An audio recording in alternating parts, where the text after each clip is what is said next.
제가 10장 1절에서 8절에 있는 말씀 우리 한 목소리로 읽겠습니다.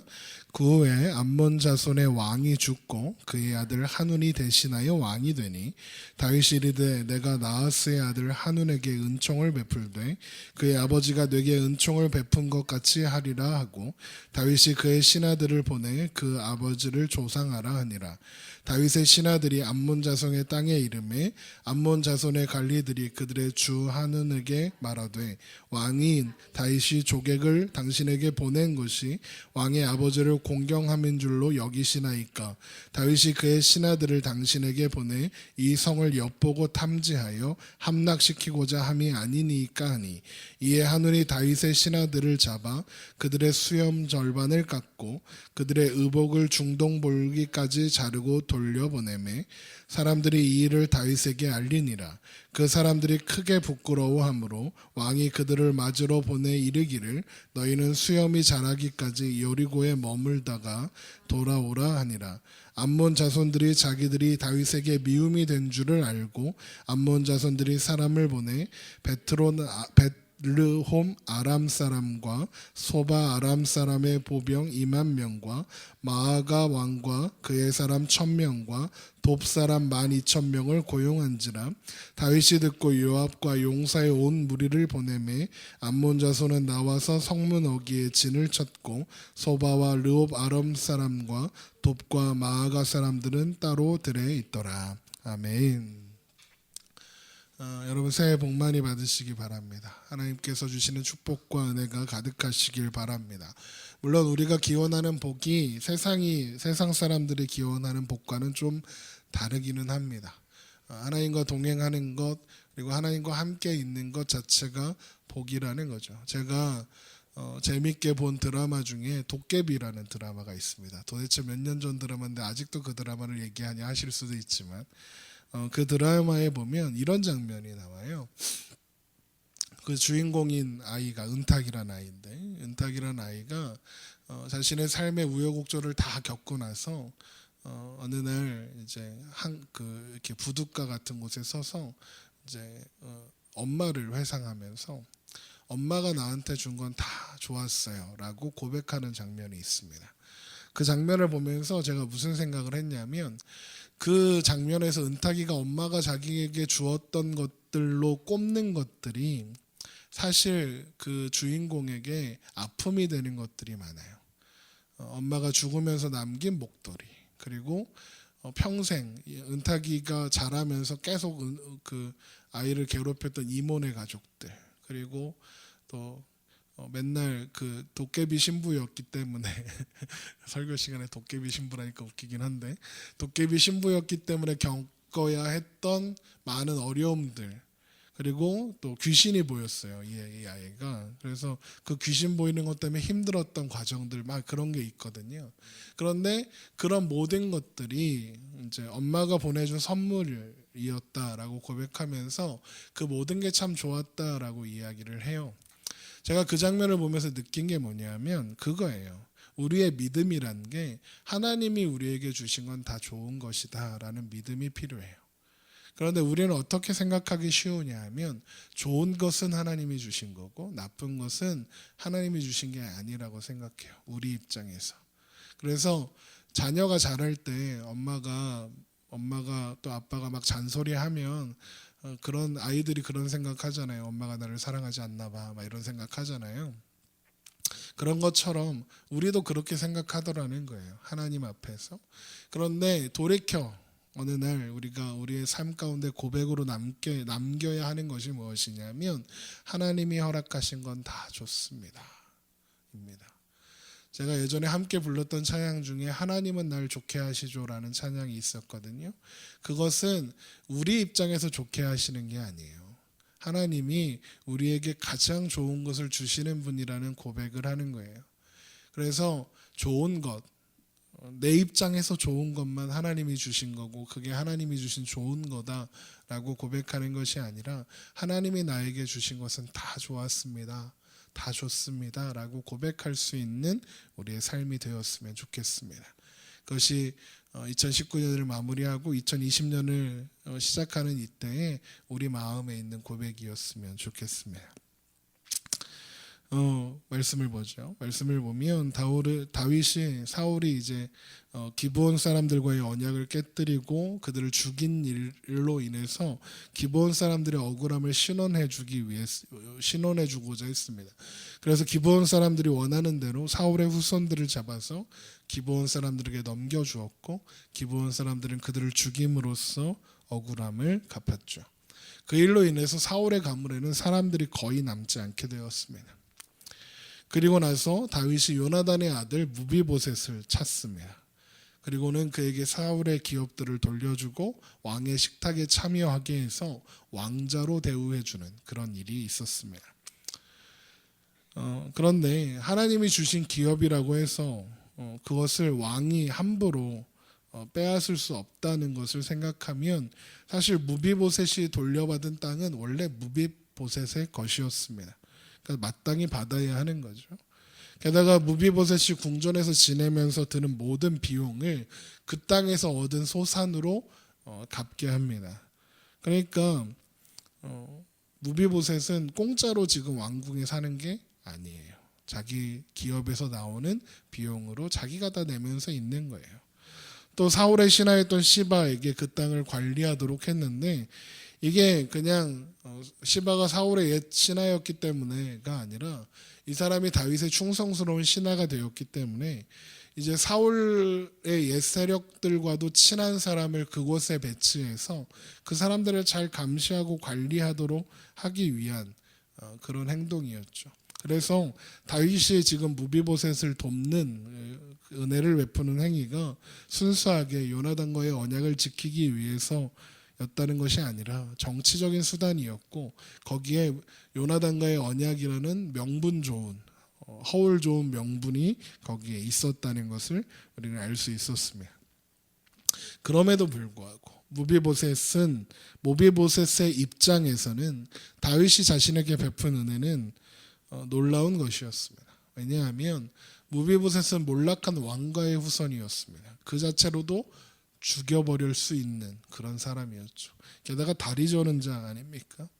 그러니까 평생을 다리 저는 자로 장애인으로 또 몰락한 왕가의 후손이라는 딱지를 달고 두려움 속에 살아야 하는 존재였는데 그 인생 가운데 다윗이 베푼 은혜는 새로운 기적과도 같은 그런 은혜였으니까요. 그래서 무비보셋은 자신이 받은 은혜가 자기가 자격 없음에도 불구하고 자신 앞에 베풀어진 은혜가 얼마나 놀라운 것인지 알았기 때문에 그래서 그 은혜 앞에 납작 엎드렸습니다. 그래서 다윗에게 자신을 죽은 개와 같은 존재입니다 라고 고백하며 그 은혜를 기쁨으로 감사로 받아들이게 되죠. 그런데 자격 없는 자리에서 왕이 된 다윗은 하나님께서 다윗에게 베푸신 은혜를 잊어갔습니다.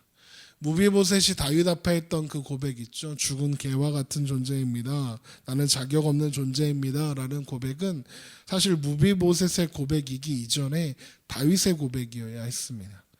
다윗은 그런데 그 은혜를 잊었고 자기 마음대로 살아갑니다. 자기 소견에 오른 대로 살아가죠. 은혜를 잊은 사람은 하나님의 하나님 되심과 하나님의 뜻에는 별로 관심이 없습니다. 하나님이 주신 것들과 하나님이 주실 수 있는 것들에만 관심이 있죠. 다윗이 통일 이스라엘의 왕이 된 이후에 보여준 모습들이 다윗이 하나님의 뜻에는 별로 관심이 없다는 증거입니다. 다윗은 제일 먼저 여부스 족속이 살고 있던 예루살렘을 공격해서 빼앗았습니다. 그리고 예루살렘을 수도로 삼고 크고 단단한 성을 예루살렘에 둘러쳤습니다. 다윗이 예루살렘을 점령했다는 소식을 들은 두로왕 히람이 백향목들과 목수와 석수들을 보내서 다윗의 궁전을 지어주었고 다윗은 그 왕궁을 그 궁전을 자랑거리로 삼았습니다. 그리고는 여러 명의 처첩들을 두었죠. 그러다가 블레셋이 쳐들어왔습니다. 그래서 위태롭게 되었을 때에서야 비로소 하나님을 찾았습니다.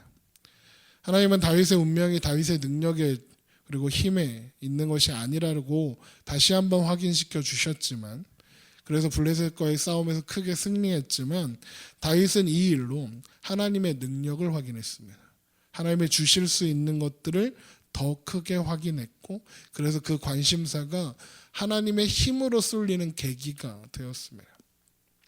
그래서 한 일이 무엇이었느냐? 변방의 한 도시에 처박혀 있던 언약궤를 예루살렘으로 옮겨오고자 했던 겁니다. 그런데 그 일이 우사의 실수로 실패하죠. 그러자 다윗이 한 일이 뭡니까? 자신의 마음대로 따라주지 않는 하나님 앞에 화를 내며 예루살렘으로 돌아갑니다. 언약궤는 그냥 버려둔 채. 그러다가 언약궤를 보관하고 있었던 오벳에돔이라는 사람의 집에 복이 임한다는 소식을 듣고 예루살렘으로 언약궤를 다시 한번 옮겨가게 됩니다. 그리고는 언약궤를 향해서 언약궤를 둔 그 장막을 바라보며 뭐라고 합니까? 저 언약궤를 위한 하나님을 위한 성전을 지어드리겠다 그럽니다. 그런데 하나님은 성전 짓는 것을 허락지 않으시죠. 열왕기에 보면 다윗이 하나님이 왜 자신이 성전 짓는 것을 금하셨는가에 대한 말씀을 다윗이 직접 하고 있는데, 다윗이 하는 말이 뭐냐면 내가 전쟁에 피를 많이 흘려서라고 하나님이 그렇게 말씀하셨다고 다윗이 솔로몬에게 이야기하는 장면이 있습니다. 그런데 재미있는 것은 하나님이 다윗한테 그 말씀을 하시는 장면은 없습니다. 그럼 무슨 뜻일까요?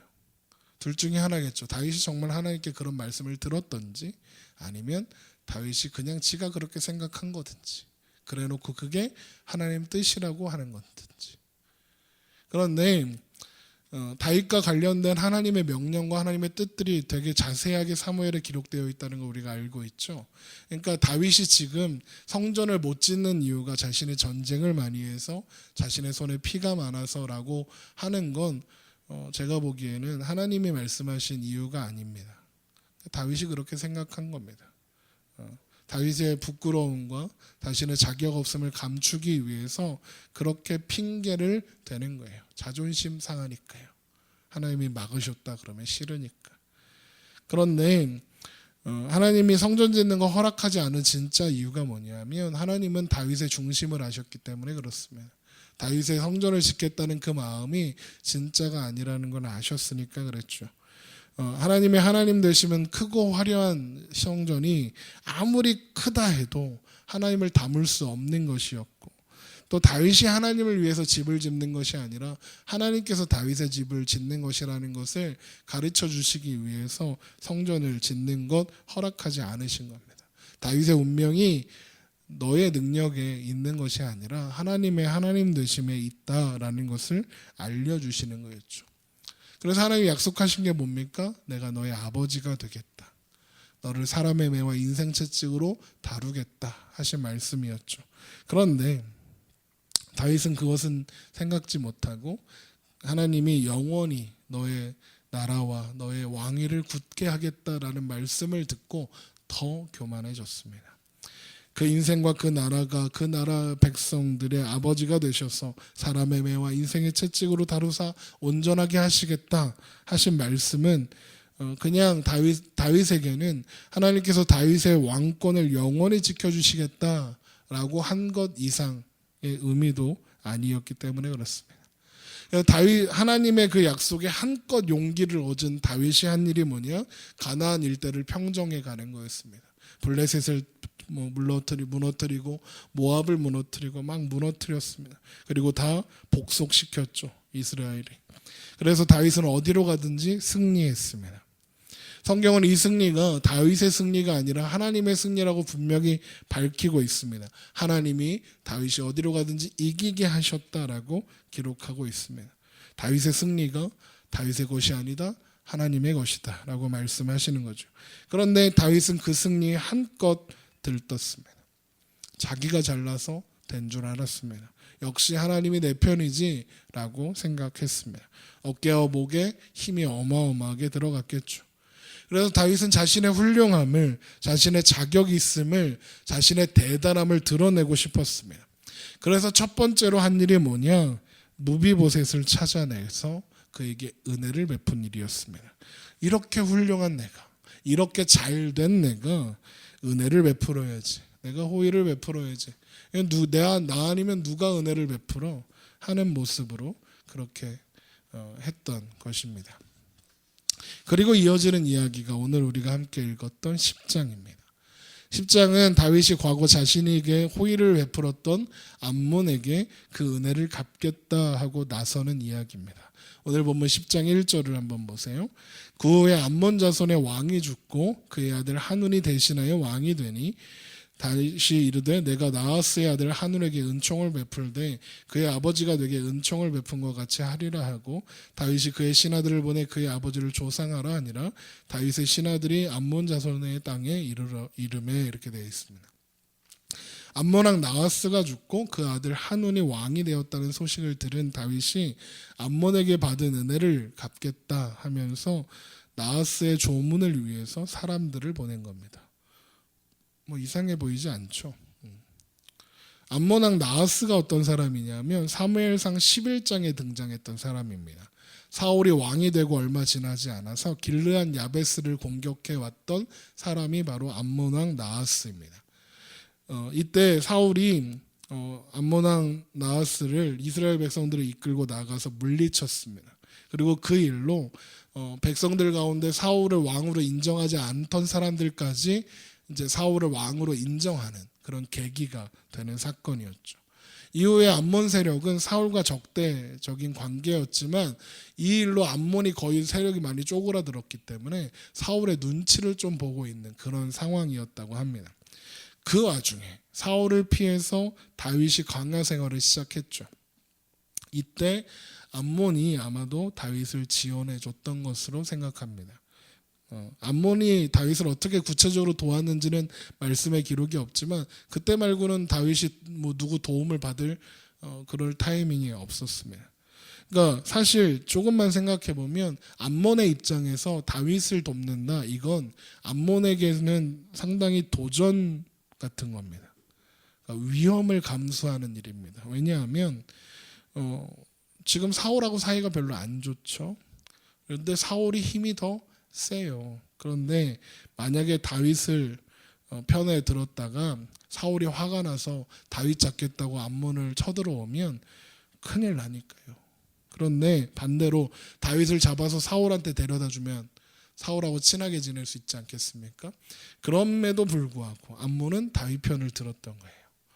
그러니까 물론 적의 적은 적이니까, 적의 적은 내 편이니까 뭐 이제 그런 생각을 했을 수도 있지만 사실 암몬의 이런 결정은 나름 모험을 한 행동이었습니다. 그래서 다윗은 자신이 과거에 어려울 때 하루하루가 생명의 위협 속에 살아가고 있을 때 그 위태로운 상황 속에서 도와주었던 왕 나하스 죽으니까 그 은혜를 생각해서 내가 조문단을 보내겠다라고 해서 보낸 겁니다. 그런데 그렇게 순수해 보이는 다윗의 그 호의를 암몬 왕이 된 한운이 거절합니다. 3절을 보세요. 암몬 자손의 관리들이 그들의 주 한운에게 말하되 왕은 다윗이 조객을 당신에게 보낸 것이 왕의 아버지를 공경함인 줄로 여기시나이까? 다윗이 그의 신하들을 당신에게 보내 이 성을 엿보고 탐지하여 함락시키고자 함이 아니니까 하니 이에 한운이 다윗의 신하들을 잡아 그들의 수염 절반을 깎고 그들의 의복의 중동볼기까지 자르고 돌려보냈다, 이렇게 돼 있죠. 여기 중동볼기가 엉덩이가 보이게 했다는 겁니다. 그러니까 이 사람들이 입었던 옷이 우리처럼 위 상의 하의가 아니라 이렇게 길게 밑으로 내려지는 이제 원피스 같은 옷이거든요. 그것이 이제 사절단의 옷인데 그 옷을 잘라서 미니스커트를 만들어 준 겁니다. 쉽게 생각하면. 그래서 엉덩이가 막 보이는 거죠. 그리고 수염을 절반을 깎습니다. 이게 수염을 깎는다는 게 무슨 뜻이냐면 이제 그 이스라엘 사람들한테는 옷을 벗기는 것과 사람들이 많은 곳에서 옷을 벗기는 것과 같은 느낌입니다. 그러니까 수치스러운 거죠. 그러니까 지금도 그 중동 지방의 사람들이 수염을 깎으면 벌거벗은 느낌이 든다 막 그러는데 그때는 더 그랬습니다. 율법을 따라서 그들은 수염을 길렀기 때문에 수염을 깎는다. 그거는 되게 심각한 모욕이었습니다. 그런데 그게 그냥 그 사람들에 대한 모욕이기만 했느냐? 그 사람들을 보낸 사람이 누굽니까? 다윗이라는 이스라엘의 왕이죠. 외교적으로도 큰 결례가 됩니다. 그런데 조금만 생각해 보면 암몬이 이런 행동을 하는 게 이해가 잘 안 됩니다. 왜냐하면 다윗과 선대왕인 나하스가 그런 친밀한 관계였다는 걸 모를 리 없지 않습니까? 게다가 혹 몰랐다고 칩시다. 몰랐다고 하더라도 아버지 장례식을 조문하겠다고 온 사람들이잖아요. 장례식에 사람들이 조문하러 왔는데 그 사람들을 이렇게 모욕해서 돌려보낼 필요가 없는 것 아닙니까? 어쨌든 이 일 때문에 암몬은 다윗의 미움을 받아서 거의 멸망합니다. 실제로 암몬이 뭐 아람 막 이렇게 도움 받아서 하는데 아람도 멸망하고 암몬도 멸망합니다. 그래서 다윗은 이 암몬과의 전쟁을 통해서 가나안 지역에 거의 뭐 안전한 그 가장 강자로 부각하게 되는 겁니다. 그러니까 주위에 이제 다윗을 건드릴 왕이 없는 그런 상황까지 가게 됩니다. 한번 생각해 보죠. 왜 암몬은 전쟁을 감수하면서까지 다윗의 조문 사절단을 거절했을까? 다윗을 왜 그렇게 모욕해야만 했을까? 우리는 이렇게 보면 잘 모르잖아요. 그래서 사람들이 어떻게 보통 하냐면 무비보셋과 암몬을 비교합니다. 그래서 무비보셋은 다윗이 베푼 은혜를 은혜로 받아들여서 겸손하게 수용하여서 복을 받았고, 암몬은 은혜를 거절한 자, 이렇게 해서 은혜를 거절한 자는 멸망한다. 그래서 우리도 하나님의 은혜를 받아들여야 한다. 이렇게 설교합니다. 깔끔하죠. 쉽죠. 어렵지 않죠. 복잡하지 않죠. 네, 저도 그렇게 하면 참 좋겠습니다. 근데 다윗이 그런 놈이 아니라는 거 우리가 알고 있지 않습니까? 이게 순진한 다윗의 어떤 은혜의 행위를 암몬이 거절했다라고 보기에는 너무 큰 결과를 맞이한 거거든요. 왜 암몬이 다윗을 그렇게 싫어했는가? 그 힌트가 8장에 있습니다. 우선 8장 2절을 한번 보세요. 사무엘하 8장 2절.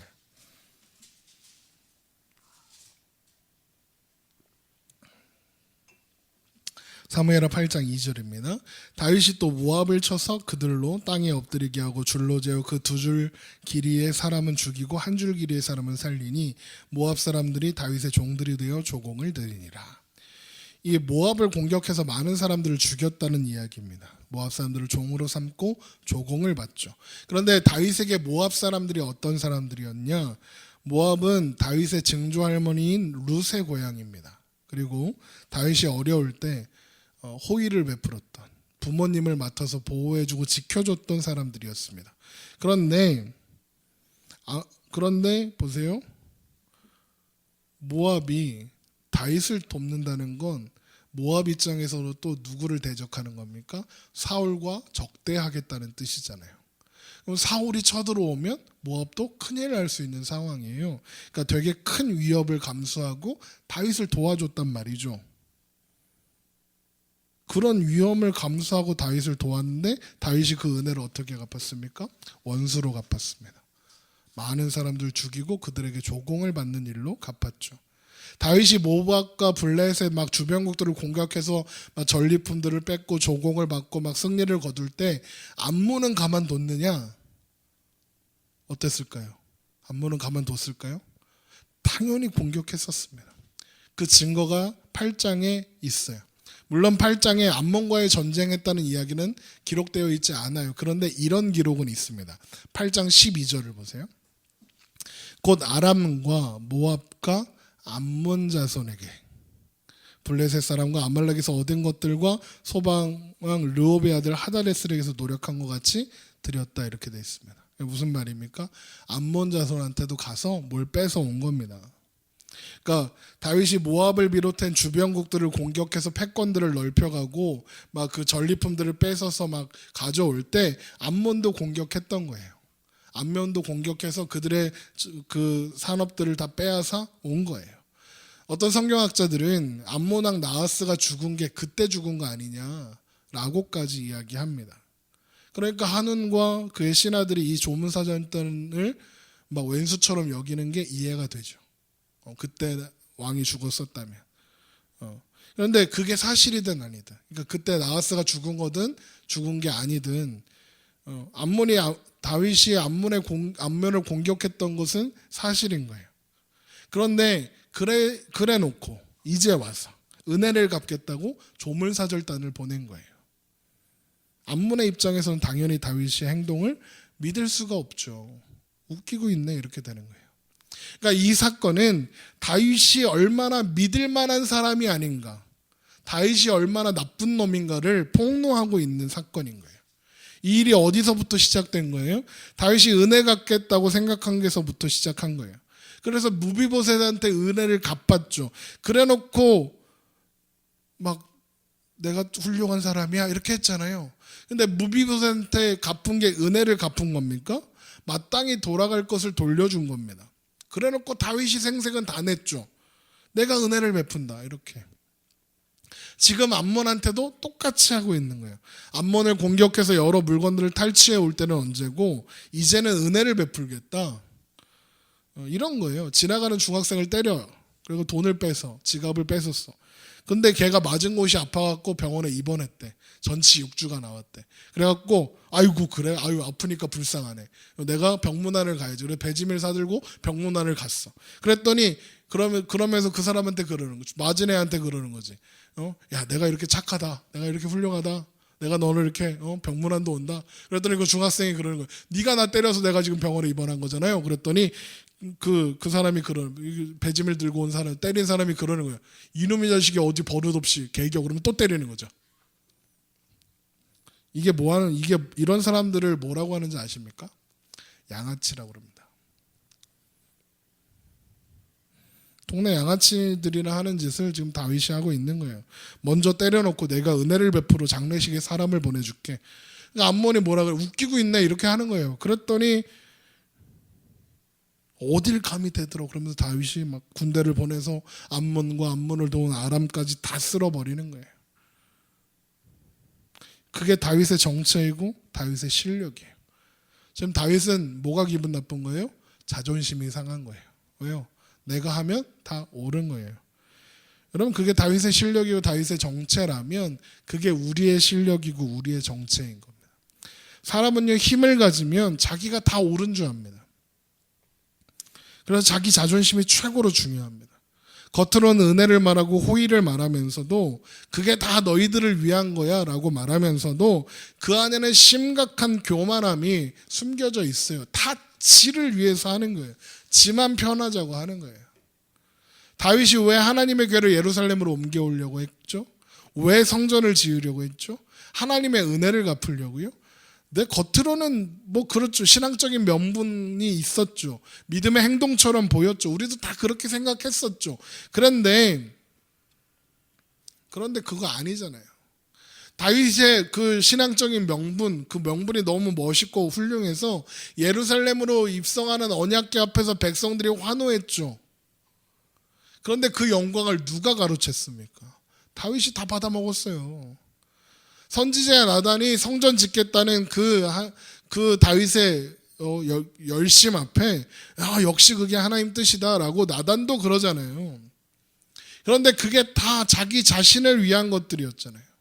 언약궤가 있는 곳에 하나님의 능력과 힘이 있고 그 언약궤를 내가 가지고 있으니 하나님의 능력과 힘이 나에게 있다. 그거 말하고 싶었던 거잖아요. 성전은요. 지는 궁전에 살면서 하나님께가 장막에 있는 게 좀 민망했죠. 그런데 생각해 보니까 다른 나라들은 크고 아름다운 화려한 신전이 있어요. 근데 우리나라는 없네. 야, 그 신전이 그 왕국의 그 왕권을 되게 굳세게 해주다던데. 야, 우리도 그런 게 필요하겠다. 그래서 신전 짓겠다고 한 거잖아요. 거기에 무슨 하나님을 향한 믿음이 있고 사랑이 있고 뭐 그런 게 있습니까? 다 자기들을 위한 것으로만 가득했어요. 다윗은요 무비보셋의 고백을 새겨들었어야 해요. 그 고백이 자기 고백이 되어야 한다는 걸 알았어야 해요. 죽은 개 같은 자. 그게 무비보셋이 아니라 다윗인데 다윗은 그걸 모르고 있는 거예요. 죽은 개 같은 다윗을, 뭔가 욕 같고 이상하네. 죽은 개 같은 그런 존재였던 다윗을 부르시고 그 생명을 지키시고 그를 이스라엘의 왕으로 삼으시고 대대손손 아버지가 되어주시겠다 하신 그 하나님의 갚을 수 없는 사랑, 그 은혜를 자기 마음대로 자기 기준을 따라서 갚을 수 있다고 생각하는 거예요. 하나님을 위해서 내가 이런 것도 하고 저런 것도 하고 내가 여기에 이렇게 은혜를 베푸고 저기엔 저렇게 은혜를 베풀고 내가 이렇게 훌륭한 사람이라고 그렇게 말하고 싶은 거예요. 그런데 암몬이 그걸 안 받아주네. 그래서 다윗이 자존심이 상하는 거예요. 그러니까 암몬이 밉죠. 그래서 자신의 정체가 폭로되는 걸 참을 수 없는 거예요. 다윗은 그랬던 거예요. 결국 은혜를 모욕으로 갚고 있는 건 암몬이 아니라 다윗인 거예요. 우리는 어떤가요? 우리도 제일 싫어하는 게 뭐죠? 자존심 상하는 거잖아요. 그래서 하나님 멱살도 막 잡아요. 어떤 제정신 아닌 사람이 광장에서 그런다잖아요. 하나님 나한테 까불면 죽어? 막 그런다잖아요. 미친놈이지 그게. 그게 그 더러운 입으로 뱉어졌으니까 그냥 아이 미친놈이지 이러고 말지만, 사실 우리 마음에 그런 원망이 없다고 하면 진짜일까요? 그런 한숨이 없나요? 하나님이 원망스러울 때가 없나요? 하나님의 은혜를 말하고 갚을 수 없는 은혜를 받았다라고 하면서도 예수님이 구유에 찾아오신 그 낮아지심, 십자가에 죽기까지 하신 그 희생, 그 낮아지심과 희생 막 그런 거 말하면서도 앞에 신호등이 녹색으로 바뀌었는데 안 가고 있는 그 차를 참아줄 수가 없는 게 우리잖아요. 뒤에서 빵빵거린다고 그거 참아줄 수가 없어서 그 차를 기어코 쫓아가 세워갖고 멱살 한번 잡고 싶은데 용기가 없어서 참는데 그랬어야 직성이 풀렸을 텐데 하는 게 그게 우리 실력이잖아요. 제가 오늘 말씀 준비하는데 저희 아내가 자꾸 카톡을 보내는 거예요. 막 설교 준비할 때 되게 까칠하거든요. 제가 이렇게 되게 집중하고 있어서 막 이거 해달라 저거 해달라 막 그러는 거예요. 그런데 이제 승질이 팍 나는 거죠. 분명히 오늘 내가 설교 준비하는 거 뻔히 알 텐데 왜 자꾸 이러는 거야? 막 그래갖고 이제 카톡으로 막 화를 냈죠. 조용히 좀 해라. 그래갖고 설교문으로 딱 돌아왔는데 제가 이 이야기를 금방 쓴 거예요. 신호등에서 뒤에서 빵빵거리는 소리를 못 참아서. 이게 다른 사람 얘기가 아니라 제 얘기인 거잖아요. 그거 하나 못 참아주는 실력에 그거 하나를 못 참고 내가 지금 화를 내고 있구나, 그 생각이 들어서 또 바로 미안하다고 하고 설교 준비를 이렇게 했죠. 겨우 그게 우리예요. 겨우 그 정도밖에 안 되는 우리 주제에 하나님 은혜를 갚겠다고 설치는 거예요. 하나님 닮은 삶을 살겠다고 막 그래요. 어떤 사람은 24시간 예수님만 생각하겠대요. 웃기고 있네.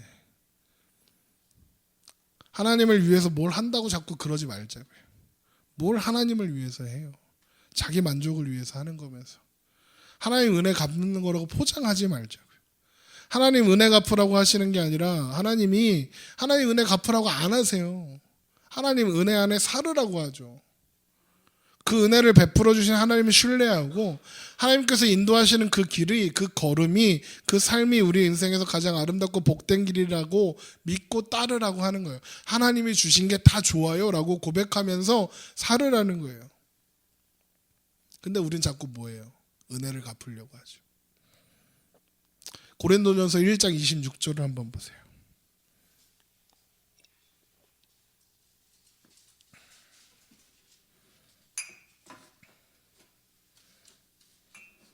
고린도전서 1장 26절. 형제들아 너희를 부르심을 보라. 육체를 따라 지혜로운 자가 많지 아니하며 능한 자가 많지 아니하며 문벌 좋은 자가 많지 아니하도다. 그러나 하나님께서 세상에 미련한 것들을 택하사 지혜 있는 것 자들을 부끄럽게 하려 하시고 세상에 약한 것들을 택하사 강한 것들을 부끄럽게 하려 하시며 하나님께서 세상에 천한 것들과 멸시받는 것들과 없는 것들을 택하사 있는 것들을 폐하려 하시나니 이는 아무 육체도 하나님 앞에서 자랑하지 못하게 하려 하심이라. 선한 것들을 우리 실력으로 만들어낸 게 없다는 거예요. 왜요? 우리 안에 선한 게 나올 구석이 없거든요. 우리 안에 아무리 찾아봐도 죄와 사망밖에는 없어요. 선한 게 없어요. 착한 게 없어요. 지혜가 없어요. 사랑이 없어요. 우리 안에는. 그래서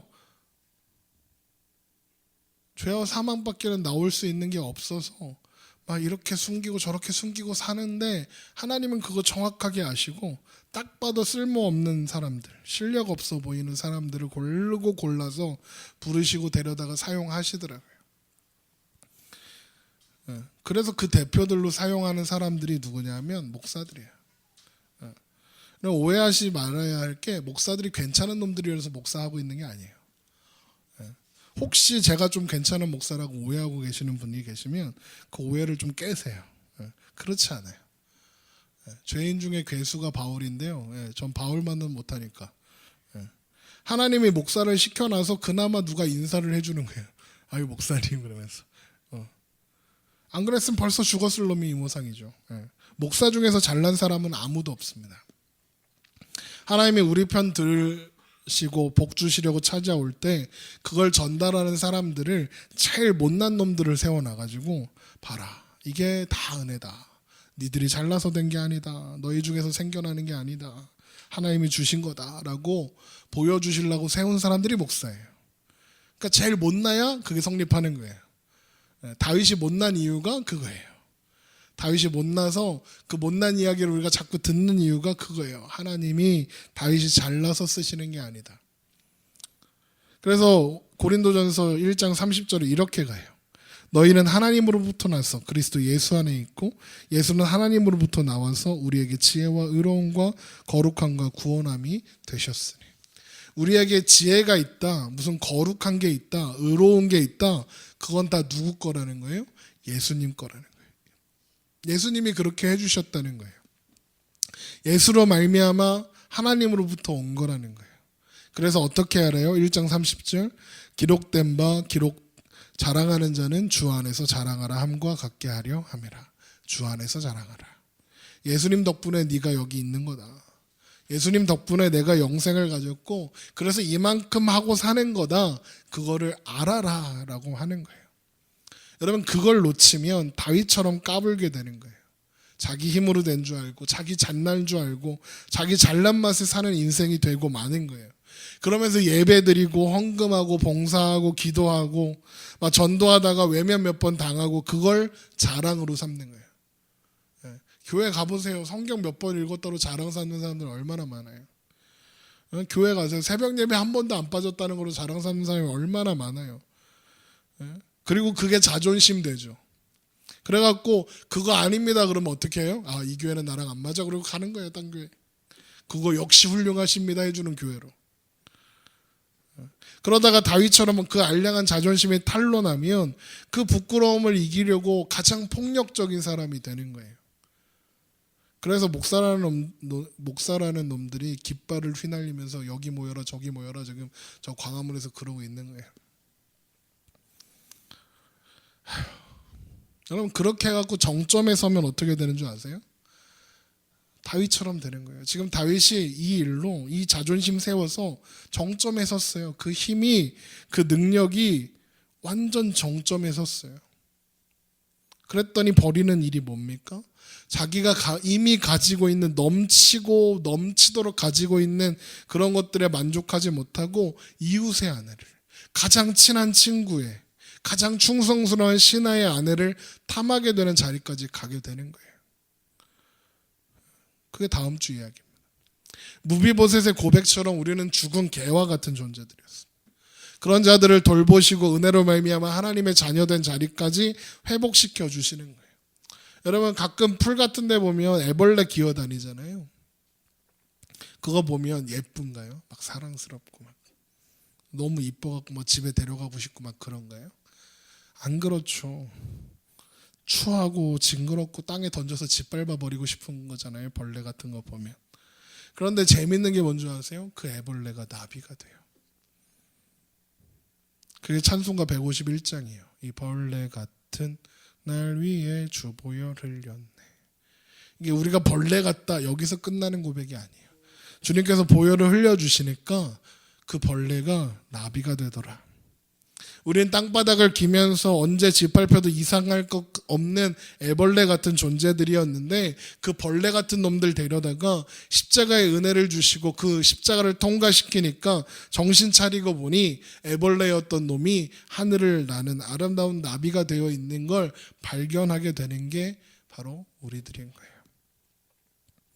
우리 고린도전서 15장 10절을 보세요.